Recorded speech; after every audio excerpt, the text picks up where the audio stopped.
নমস্কার। আজ ২১শে ফেব্রুয়ারি আন্তর্জাতিক মাতৃভাষা দিবসে জানাই সকল শহীদের প্রতি বিনম্র শ্রদ্ধাঞ্জলি। তো স্কুল জীবনের কথা অনেক মনে পড়ছে, ভাবলাম আপনাদের সাথেও একটু শেয়ার করি, কারণ সব মানুষের জীবনে এই স্মৃতিগুলো অবশ্যই আছে। কোথাও না কোথাও মনের ভিতর সুপ্ত অনুভূতি তো থেকেই যায়। সেই 2018 সালে স্কুল জীবন শেষ করছি। তো তখন জীবনটা অন্যরকম ছিল।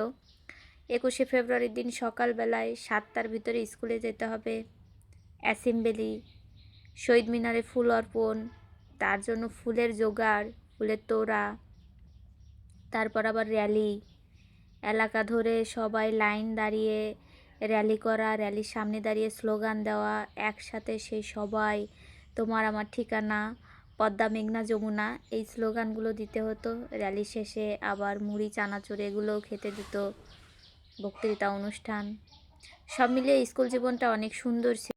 তো সেই দিনগুলোর কথা অনেক মিস করি।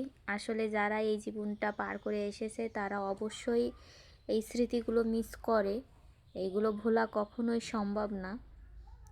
তো আর কি বলবো, ভিডিওটা অনেক বড় হয়ে গেল। আসলে আমি লাইভে যাওয়ার চেষ্টা করছি, কিন্তু যেহেতু আমার নতুন আইডি, ওইখানে অপশান দেওয়া আছে 2 মাস না হলে নাকি লাইভ করা যাবে না। আমি অতটাও ভালো বুঝি না। তো তারপরেও এইসব আন্তর্জাতিক দিনগুলো আসলে সেই পুরনো স্মৃতিগুলো অনেকটাই মনে পড়ে যায়। তাই ভাবলাম আপনাদের সাথেও একটু শেয়ার করি, কারণ আমার মনে হয় প্রতিটা মানুষের জীবনে এই দিনগুলো একবার হলেও এসেছে, যারা স্কুল কলেজে গেছে তাদের জন্য। তো আপনারা কারা কারা এই দিনগুলোর সাথে পরিচিত, কমেন্টে কিন্তু অবশ্যই জানাবেন।